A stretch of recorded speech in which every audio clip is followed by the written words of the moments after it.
Oh my goodness, was this a tough one?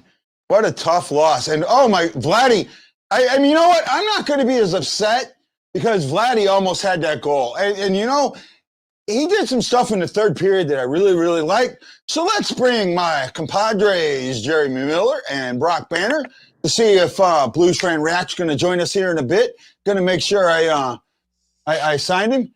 Thanks to Blair's assist, he got a point. Actually, so me and Brock, we're sucking. I think I went -2 and you went -1.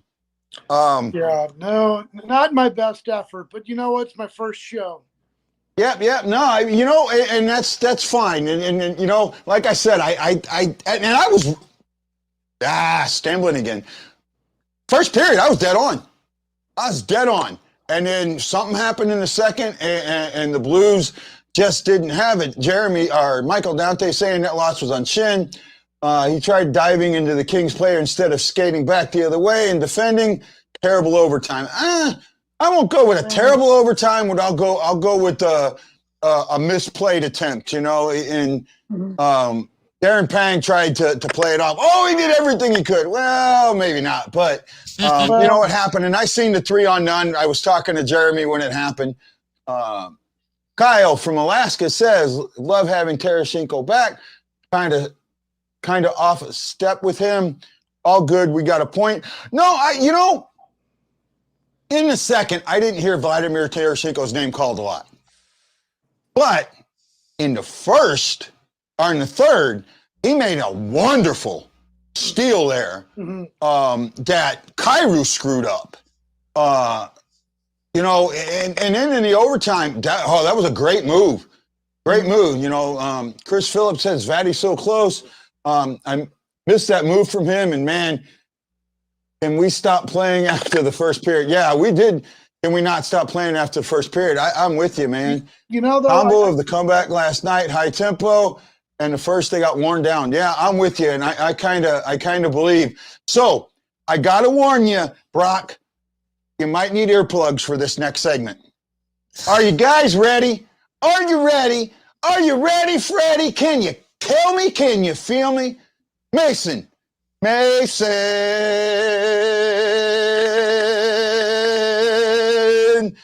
Let's go, buddy. Let's hear it. It's Blues Fan Reacts. No yelling today. Not in the mood for yelling today. Oh, my God. It had to be this way. You know, the number one, the same damn issues that we've had all season is what killed him in the end. And I when it was 2-0, I distinctly remember thinking to myself, and I actually have it in my tweet drafts. I'm like, why do I not feel comfortable with this? And this was when it was 2-0. It wasn't even 3-0 yet.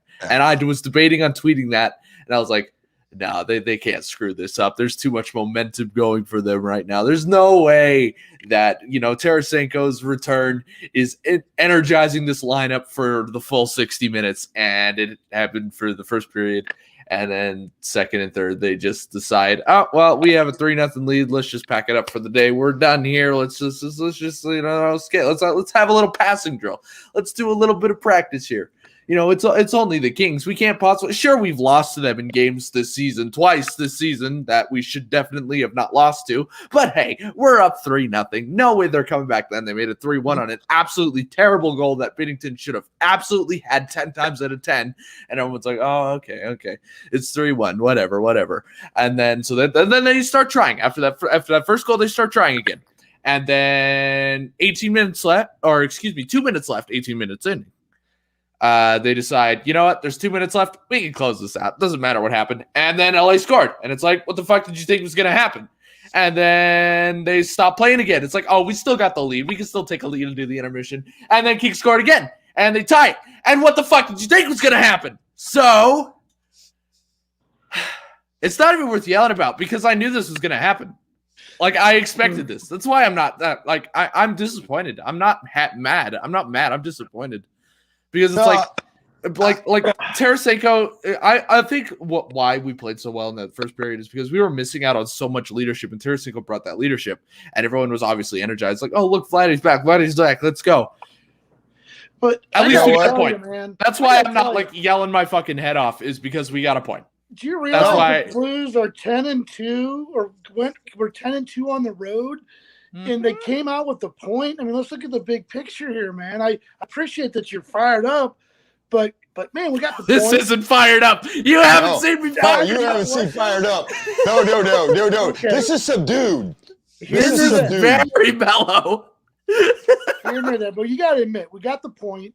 We're doing great on the road trip. We weren't expecting to do anything on the road trip, and we're dominating. What bothered me is why are we not closing out these games? It's like we hit them up 3-0. We were dominating. And then this has been a common theme that the Blues just cannot close teams out that they should be closing out. What do you think? No, I agree. I'm going to say that's a great point. The other thing is, and this is, I mentioned this yesterday, the shutout. We can't seem to shut a team out. 3-0, that's when you lock things down. You don't play prevent defense, but you lock things down. You take the puck and put it in their zone and keep it in their zone. You don't give up, and they gave up. And, that goal that made it one was one. It was on the defense, and Bennington really had nothing on that. But, yeah, we got to start closing teams out. We're pushing the midpoint of the season next week, and we don't have a shutout. Mm-hmm. That doesn't concern me, though. That doesn't really concern me all that much. A shutout's is a good thing, but I mean, I don't think it doesn't mean anything in the standings. It doesn't matter because the standings don't care. I don't care about shutouts because the standings don't care about shutouts. I think what I'm trying to get at it's once you get that lead, keeping that lead and closing the team out and holding them back. That's where the shutout comes in. And say again? I just want to jump in. See, and again, I love you because you're awesome. But I got to say, I think a shutout is important for this group because they lost their leader. They came in the season with a lot of new faces. And to get that shutout would just be your big confidence boost. Right. Because they've had a lot of guys. They've lost Gunnarsson. I mean, they've just had such a terrible go of it. But you know what I'm saying? I think it's important in that realm. I get it. It's not important in the scheme of life. But for this group to get a shutout, I think would be a huge confidence builder. I mean, Jeremy, what do you think? And what do you think, guy? Well, hold on. Okay. Team always support me. Guys doing a great job. Everybody in the Blues did a good job. Doctors, especially my family. So, they helped me a lot, and I'm happy to join the boys. It's, very sad we can't get a win tonight, but it's nice to be out there. Did you want early on in this 16:25 game, ice time. Involved physically? We noticed you went to the front of the net. You had a couple of bumps in there. Four Did shots. that make you feel a little settled down as well? I mean, like I said, there's a big amount of recovery was done, and just want to get in the mix right away. Try a couple hits, go in the hard areas to check everything, and I feel confident in my shoulder. Everything feel fine. Like I said. Worst thing from today, we don't get a win. Good thing I feel good and nice. Okay, so there was Vladdy. I'm sorry, he came on and I wanted to hear what he said real quick. So go ahead, Jeremy, back what you were saying. I'm sorry about cutting you off there. Oh, no, you're good. I can't really talk about shutouts because my team's Pittsburgh.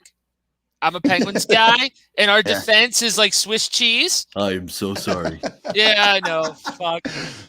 It's okay, though, because we're getting better. We're getting healthier. It's getting a little bit better, but, we can't ship goals off like they're out of style. But that's neither here nor there. I think that I agree, a shutout would be great for the morale of the team. But in the long run, you got to close it out. If you're up 3-0, I saw 3-0. I'm thinking to myself, this, and then Kopitar scored, made it 3-1. I was like, okay, it's 3-1. There's no way possible they're gonna blow this. You know what? When we have the 2-goal lead, we call it the dreaded 2-goal lead. When the other team has it, we call it the insurmountable 2-goal lead. It just seems like when we got it, we give it up. When they get it, we can't get it back. Mm-hmm. And that's just kind of something. And I think, and why I'm so adamant about the shutout is because I go back to the 19 season, and we've talked about this game a lot. A 1-0 shutout against Tampa Bay right at the beginning of the 11-game win streak. That game right was a there turning point. was the turning point of the entire season. Mm-hmm. That gave Bennington confidence, gave O'Reilly confidence, gave the whole team. They knew they could beat the best teams at their own game. And that's exactly what they did. And that's why getting a shutout right here, right now, against either the Sharks or even getting a good one against a team like the Knights coming up is very important in my eyes. I love you, but there's no way you're getting a shutout against the Knights. No way. No shot in hell. Mm-mm. Well, I'm just saying. I probably agree with you, but you got to look at. But you got to look at what we're talking about, and it's the closing out. That's part of closing out, getting that point.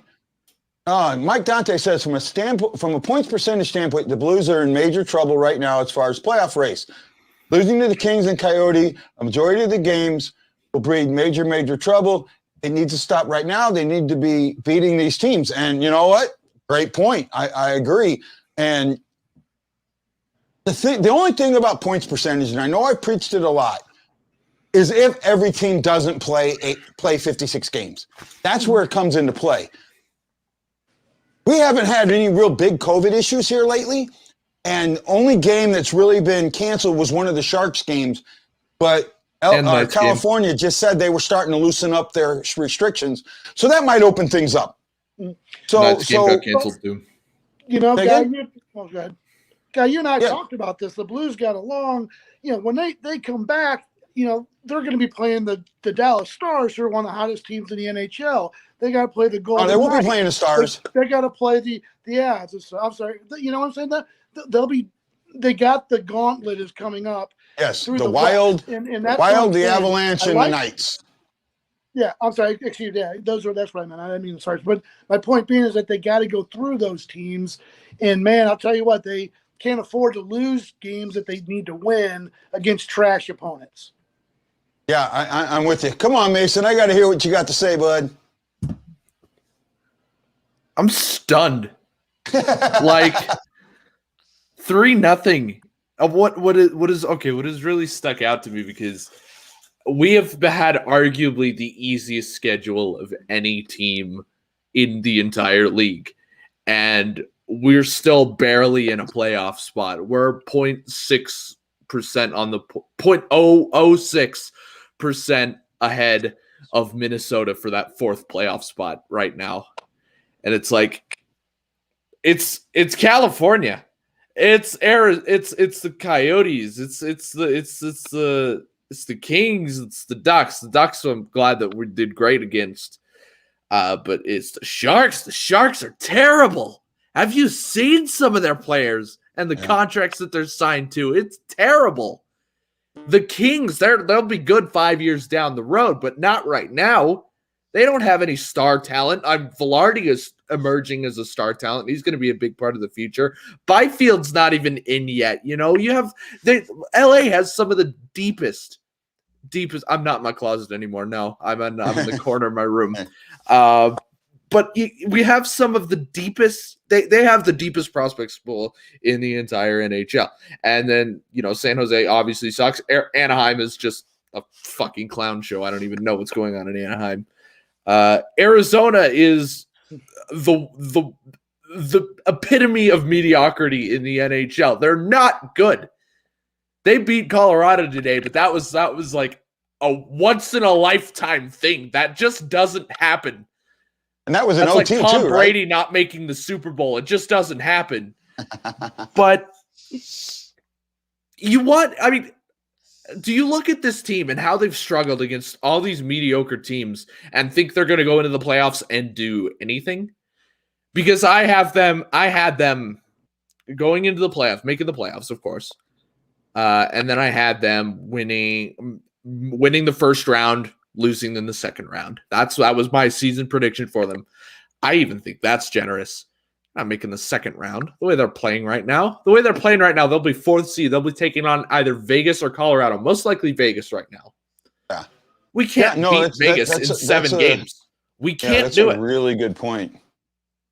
That's why I'm sad. That's why I'm a little depressed right now, because I look at this team on paper and you see what these guys can do. We saw that first period today, and we saw the first period last game.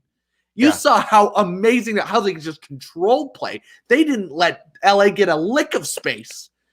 If they do that the full 60 minutes, these guys are Stanley Cup contenders. But they don't. They play the first 20 minutes and they shit the bed the next 40 minutes.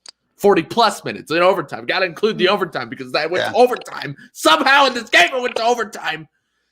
Well, the game went to overtime because both teams went into a prevent defense in the third period. That's absolutely certain. What the Kings were playing for, I was reading through Twitter, if they scored in that last minute in the second period, everybody in LA got free McFlurries. They were going for flurries, damn it. That makes sense. See, that explains it. But, nationally, McDonald's, the McFlurry machines are broken in every McDonald's. McDonald's Miami is actually pretty good. But it's the Wendy's actually here. Wendy's has it's Wendy's and running out of baked potatoes, because I like Wendy's baked potatoes. They never have potatoes. So that's my version of McDonald's ice cream. But oh my God, oh my goodness, are we digressing? The way that they're playing right now, no way they're doing anything in the playoffs. A playoff team doesn't blow a 3-0 lead to the LA Kings. A playoff team doesn't decide to fall asleep in the last 2 minutes of a period simply because they're up by 2 and then absolutely choke it and then crawl into a shell in the third. A playoff team doesn't go, 2 for 7 on the penalty kills at the start of this season. They let in 5 power play goals in the first 2 games out of 7 opportunities. A playoff team doesn't do that. A playoff team doesn't get killed by Colorado, who, by the way, lost to Anaheim tonight. 8-0 in the second game of the entire season, when the previous game they beat them 4-1. A playoff team doesn't do that. I'm sorry. No, I get you, and I'll say right now that no, you're right. If the playoffs started today, they don't make it out of the first round. I agree with that. I don't have, but again, and you know how bad I hate saying this.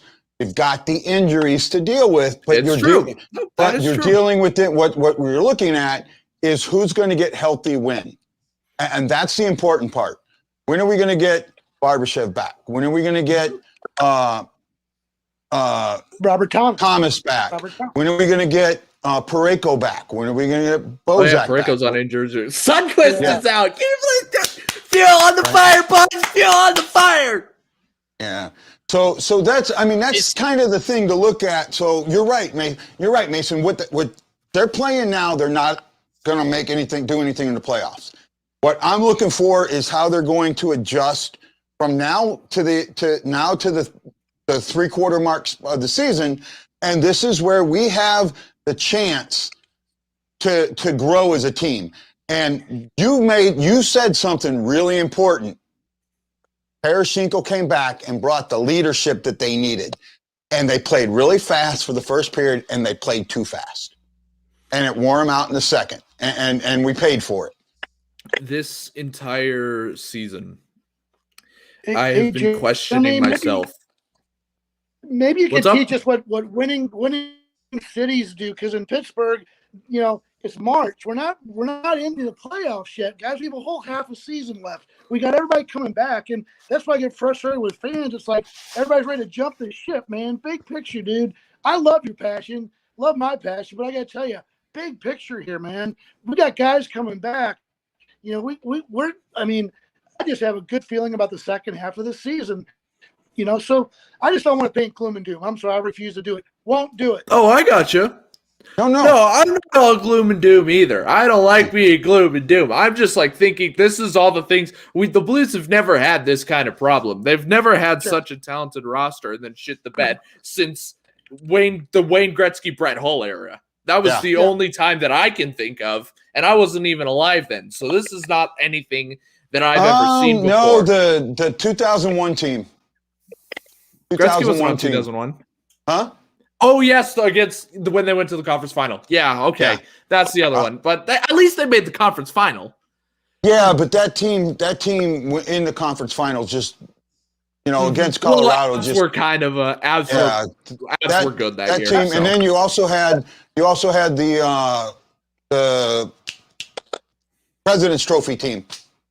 That was like 99. 99, yes. 2000. Hey, I got a question for you guys. I'm sorry. Because Guy, you had mentioned earlier, and you guys talked about leadership. Do you guys think Ryan O'Reilly's doing a good job as captain? I mean, you think he's keeping these guys in the games? I mean, if they're losing games late, what does that say to the captain? I mean, I don't know. I'm just curious. Go ahead, Mason. I'll talk to this because you and me have got some good in. Go ahead, Mason. All right. Well, I was going to say I think that O'Reilly's been doing a fantastic job as a captain, and every single person who's worn the assistant patch this year has really proven that they've earned that assistant patch. Braden Shen keeps us in there. Braden Shen of this year is the Ryan O'Reilly of 2019. He's one of the very consistent players. He's keeping us in it night in, night out. And David Perron is having a resurgence too. Let's not forget about that. He scored, 2 last game, 1 this game, and then didn't he score the game before? So that's 4 goals in 3 games for David Perron right now. But I was going to say, I've been thinking about this season, and I've been questioning myself, and I've been asking on Twitter, and I've been going, what is going on with the Blues? What is the problem? What is the underlying problem? Is it a confidence issue? What is it? And I figured it out. I figured it out after this game. There's no resiliency. There's no belief. They take these leads and they're not comfortable. It's like the Leafs of last year. They take these leads, they know how talented they are, and they just they don't capitalize on that. That's the problem. They need to find I thought it was an overconfidence issue. I think it's an underconfidence issue now after this game. No, I'm with you. So one thing that I've seen from O'Reilly, I think he's done a good job as a captain, but I also think that the weight of the sea is burdening him a little bit. And I do think that in some ways there was a comment here. He's Chris Stockley, he kind of takes too much on himself. I agree there. But I think in the locker room, he doesn't. I think in the locker room, he lays it on the guys that need it laid on. So I got to bring this to you, Brock. I mean, you just wrote an article about Sanford and being a whippet boy, and I didn't hear his name called tonight hardly at all. I mean, he disappeared tonight, right? Or am I wrong? Well, again, doesn't show up on the stat sheet. I'm not going to write the guy off. He's a high draft pick. He's got some play, but again, it just seems like he's got one good game. The very next game, everybody's ready to dump on him and everybody's ready to throw him out.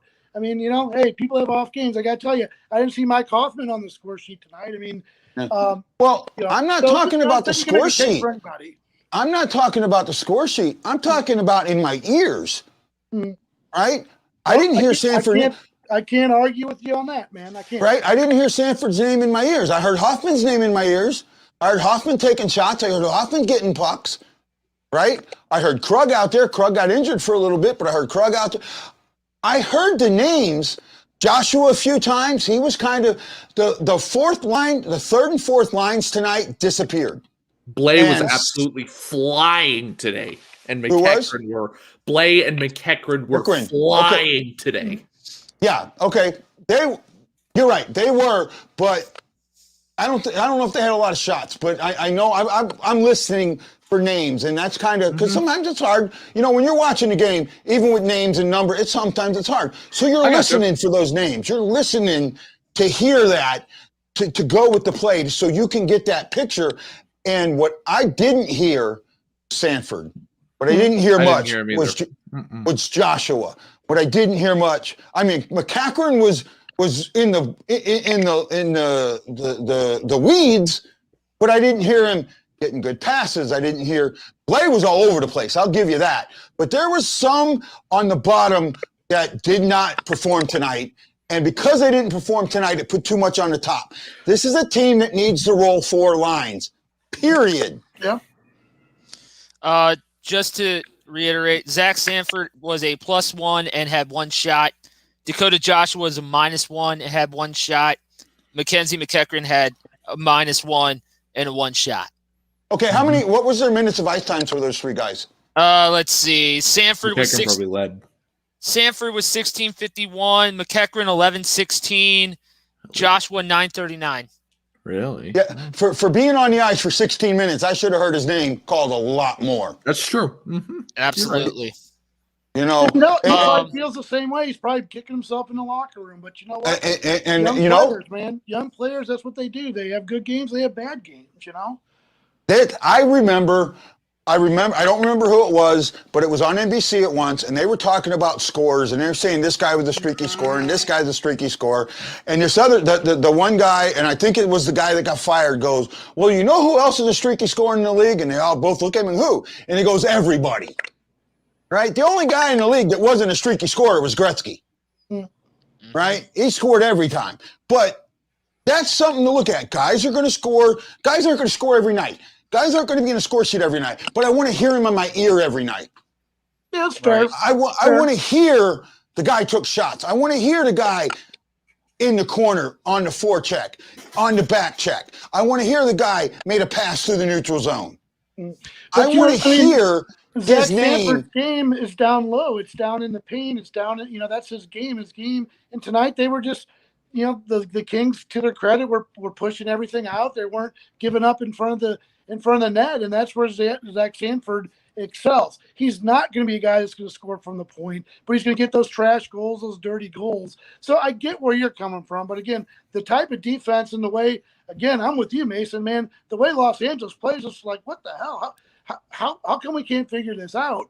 But I just think that they pushed everything out and really controlled the middle, right in front of the ice. So, and that doesn't play well to Sanford. But I get it. You need to hear his name because he's on the team. Well, because when you're hearing his name, he's active. He's around the puck. He's doing the things that he needs to do. I mean, listen to the names you hear. You hear O'Reilly consistently. You hear Shin consistently. You hear Perron consistently. You heard Tarasenko. You heard his name. You hear it a lot, but you heard it when you needed to hear it.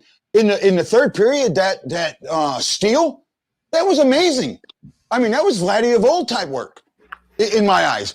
All I'm saying, I'm not getting on Sanford. I'm just saying tonight he didn't perform as good as he has in the past, and it could lead to some of this rigmarole that we've seen in the past in groups and things like that. Well, it could also be like the Sports Illustrated cover thing where they're on the fan report. Big story in the fan report. They go to hell. Yeah, that's a good point. We gotta be careful. Nice. That's probably what it is. Now we solved it, ladies and gentlemen. We solved it. Goodness. I have one question. You guys are all Blues fans. I'm an outsider.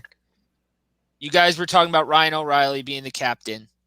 If you took the C off of O'Reilly, who would you put it on? Oh, me, David Perron, right away. I would.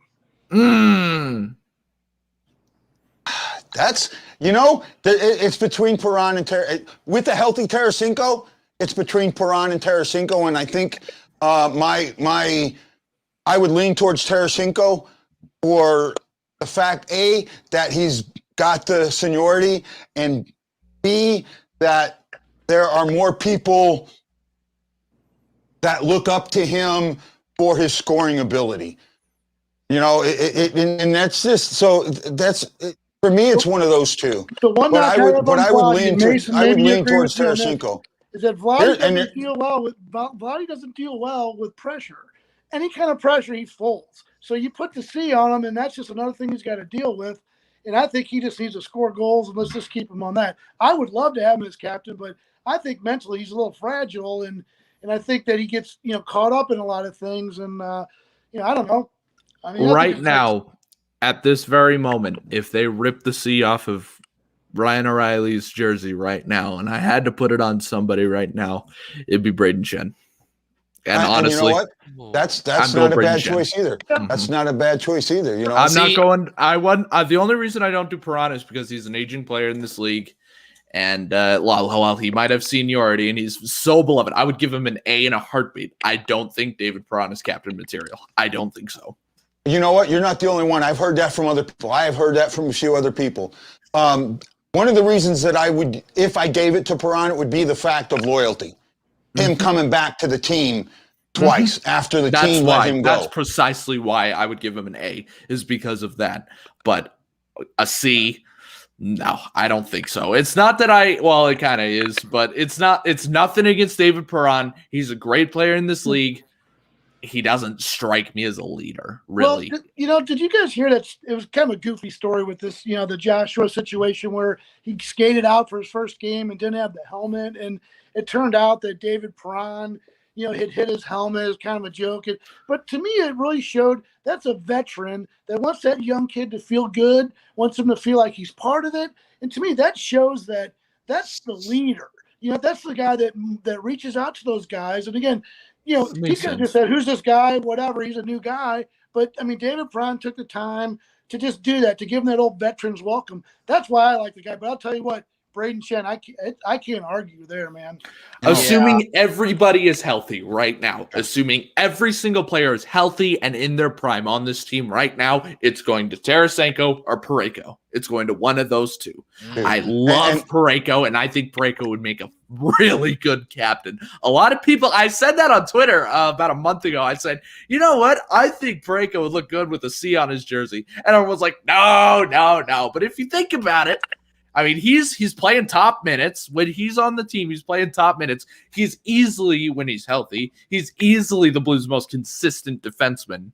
And he has been since the 2016 season.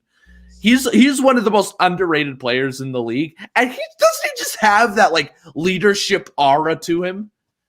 That's why he was given the A this year. But obviously, no, not everybody's healthy. If Vladimir Tarasenko plays well for the rest of this year, doesn't get hurt ever with a shoulder surgery for the rest of his life, give him a C right now. But now, I'm with you, and I got to give you O'Reilly. this. I got to give you this for Parayko. Yeah, I know. I got to give you that for Parayko. That was a great choice. Hey, Jeremy, can you give us the final stats for this game, please? Yes, sir. We've got shots on goal. Kings were 34. Blues were 25. Hey, so I got a -1. I only got a -1. So he had 30 saves. He had 30. He ended up having. Maybe I had 29. They have 29 saves, or we'll figure that out later. Yeah, give me 1 sec. I'll pull that up. Face-off percentage: Blues 53.1, Kings 46.9. Blues were 1 for 2 on the power play. Kings were 1 for 3. 16 hits for the Blues, 18 for the Kings. 18 blocks for the Blues, 2 for the Kings, and that's pretty damn significant when you're seeing what the Kings had 34 shots and 18 of those were blocked by Blues, either defensemen or forward. 18 more attempts were blocked. Yeah, that's pretty damn good. But the other thing shows you that we were shooting for the chest again. The Kings had 5 giveaways, the Blues had 1, and then 4 takeaways to 3 for the Kings. So you were talking about Jordan Binnington. Yeah. He had 30 saves exactly. 30 saves. Whew. So he was 30 for 34? 30 for 34. Yeah. That means I zeroed out. No, I went -1. I went -1. I don't want to see a single person on Twitter blaming this on Binnington. The first shot was still totally on him. I know that, but I'm saying that if I see one person on Twitter saying that, I don't care. I'm roasting them. I am roasting them. Well, not his fault. Not Mason, even close. I want to fire you up because while he was reading it, I got a little notification. The Golden Knights are up 3-0 over the Sharks in the second period. So they're going to probably win 5-0, 7-0. To your point about them winners dominating teams they need to beat. Yeah, and that does. Vegas knows how to close out games. They don't give up. When the other team gets a soft goal, they don't take the Knights. Every team in the league, when they get a 3-0 lead, except for the Leafs, they don't get a 3-0 lead and then just stop playing. I beg to differ, sir. The Penguins had a 3-0 lead and blew it to the Flyers. You're the Penguins. You don't count. I don't count. You count, damn it. Fuck the Penguins. Fuck 71 the Penguins. seconds. 71 seconds between goals. You were given a cup in 2017. Oh, you shut your mouth bullshit. for the rest of your life. No. We were given a cup. Oh, my goodness. You were. Woo, Predators had Game 6 on a platter. You are lucky that Matt Sullivan. What you call Matt Sullivan, right? Who's your coach? Mike Sullivan. Mike Sullivan. You're lucky that Mike Sullivan patted the pockets of those referees before that disallowed goal. That was bullshit. Listen, I loved watching the Predators fans meltdown on Twitter. That was glorious moment in Twitter history. It'll go down in history. But oh my God, that goal should have counted. And if that goal counts, Predators are scoring 2 more after that. No way they're losing Game 6. I'm sorry. Yeah. Well, hey guys, this has been a lot of fun, man. A lot of fun. First of all, Blues Fan Reacts, Mason, I got to thank you for coming on. Every time you come on, you just lift this show up. You give us your energy, and we absolutely love it. I know how busy you are. Huh? Not a lot of energy in this one. I'm fucking depressed. But I know how busy you are with your other shows and that. So I appreciate each and every time you come on. Hey, Lance from the Drop Podcast showed up, and he was having electric issues. So, Lance, we missed you, man. Well, but, Lance, if you can Monday, we'll have you on Monday. To Brock and Jeremy, I got to say a huge welcome to you to the St. Louis Fan Report. I really appreciate it. I think that you have helped elevate our show tonight. We have had some really good conversation. The Blues Warriors that we celebrated today, the Fan Report needed to do that. I needed to do that. Brock, I know you're a vet also. That was important to us, and I cannot do anything but thank you. And for everybody out there, check my Facebook page for the donation for the Warriors hockey. Give $5, give $10, give whatever you can. But let's see if we can really push this and raise $1,000 in a week. I think we can. I would really want to just show them the power of the Fan Report. And that's what I'm asking. So share this out, share that post out, and let's raise $1,000 for the Warriors. Let's do it. Say again? Yeah. Let's do it. Right?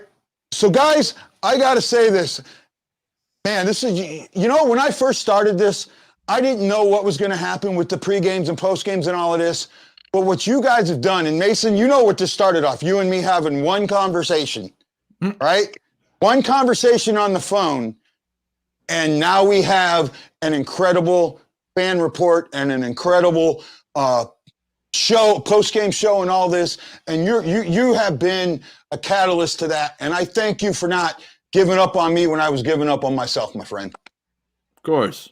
You got too good of a thing going. You can't give it up. Don't give up just yet. Boy, that's ironic. Okay. Hey, guy, I got to throw a little bit of shade, though, on Jeremy for all this talk about the Penguins. He doesn't even live in Pittsburgh.